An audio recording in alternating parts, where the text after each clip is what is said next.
What does it take to steal $500 million from a cartel at sea? Not through a single raid, but through 19 relentless interdictions stretching from Ecuador to Panama. In this video, you'll see how drones, infrared cameras, and multi-agency boarding teams stitched together the puzzle that ended with a record 76,140 pounds offloaded in Florida. The question isn't just how they pulled it off, but how this single campaign might permanently change the cartel's so-called drug superhighway. Before we move on, please take a moment to subscribe to the channel and like the video. How does one cutter, working hundreds of miles from the nearest coastline, turn into the cornerstone of the most ambitious naval drug hunt to date? The answer begins with the USCGC Hamilton, a 418-foot national security cutter deployed deep into the Eastern Pacific. Its assignment wasn't routine patrol, it was the lead ship in Operation Pacific Viper, a campaign designed to stalk cartel traffic along hidden maritime lanes where surveillance was thin, and traffickers relied on the vastness of the ocean itself as their camouflage. From the moment Hamilton entered the zone, the crew knew they were up against an opponent skilled in vanishing acts. Cartel traffickers had perfected evasive methods after decades of trial and error. They bolted multiple outboard engines to lightweight, go-fast boats, capable of skimming waves faster than most surface patrols could track. Cargo was stored in hidden compartments under deck plates or welded into false fuel tanks to defeat first inspections. And when speed alone couldn't guarantee escape, they used semi-submersible crafts, a kind of floating torpedo that navigated barely above the surface, radar signature almost invisible. Against a normal patrol, these designs often slipped through. Against Hamilton, every move was logged, every flicker in the water scanned. The test came near Malpelo Island, where a faintly modified fishing vessel drew scrutiny. To an unaided eye, it was just another commercial trawler, shifting slowly through the currents. But Hamilton's radar caught irregular movement patterns, the kind of erratic navigation traffickers used when aligning with rendezvous points. Drones launched off Hamilton's deck circled overhead, piping back images. Infrared sensors picked up unnatural heating along the hull, suggestive of hidden engines and storage spaces running hotter than surrounding compartments. When the boarding team arrived, they uncovered 5,200 pounds of cocaine packed in waterproof bundles. The disguise, almost good enough to pass inspection, failed under layered surveillance tools. Coordinating alongside Hamilton was an unexpected partner, the Dutch frigate Friesland. Smaller and leaner, Friesland carried experience from Caribbean interdictions, where smugglers darted through island chains like shadows. In the Pacific, its maneuverability gave the joint force sharp new teeth. It cut off escape lanes while Hamilton handled the heavier radar sweeps and drone deployments. Together, they chased vessels into open water, cornering traffickers who once thought the vast seascape made them untouchable. Yet for every seizure like Malpelo, dozens of vessels continued to skitter just outside sensor arcs, hiding in radar shadows thrown up by storms or distant islands. Some disappeared behind squalls, others purposely cut engines to drift silently, forcing Hamilton's watchstanders to stare at screens for hours waiting for the faintest return blip. Each slip revealed how enormous the challenge truly was, a cat-and-mouse struggle that pressed every system and every sailor to the limit. Persistence paid off. Across a relentless string of boardings, Hamilton alone racked up 11 successful interdictions. Collectively, those hits pulled nearly 47,000 pounds of cocaine from cartel supply lines, losses reaching into the hundreds of millions. Every haul seized meant cartels scrambling to replace shipments, scrambling to explain vanished crews, scrambling to justify to bosses how supposedly invisible routes had been lit up like neon on Hamilton's displays. The picture forming wasn't of random victories scattered across a chaotic coastline. Something larger was brewing, a pattern that pointed toward deliberate coordination far greater than single seizures suggested.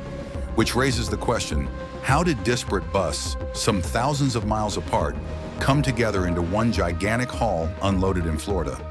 Because what came next didn't just intercept drugs. It struck at the connective tissue of cartel logistics, a network-wide blow impossible for them to ignore.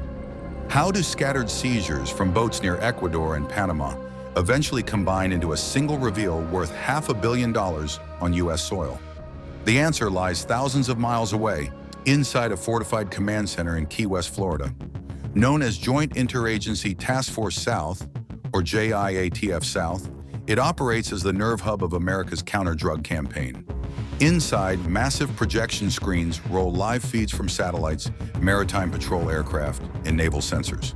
Each blinking light on those screens represents a vessel or aircraft crossing the Caribbean and Pacific trade routes.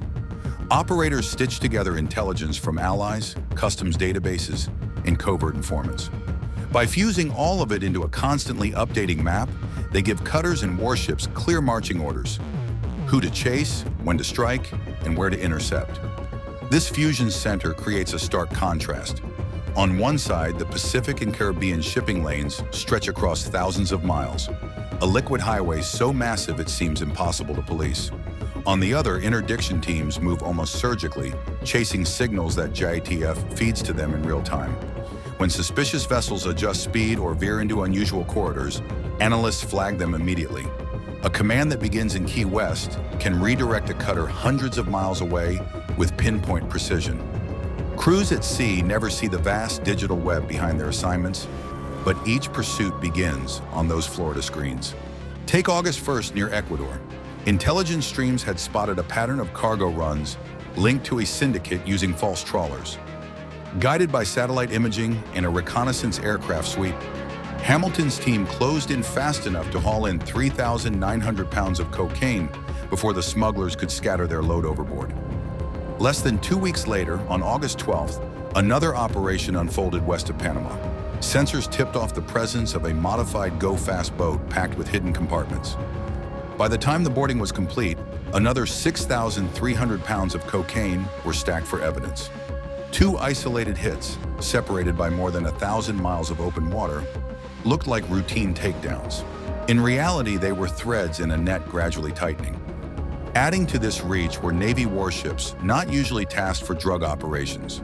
The guided missile destroyer USS Cole and the littoral combat ship US Minneapolis St. Paul pushed their advanced radars and surveillance equipment outward, casting a wide field of detection around the smaller cutters. Their presence also carried weight. Traffickers who once relied on sheer speed now faced vessels designed for high-end combat, each bristling with long-range sensors and heavy weaponry.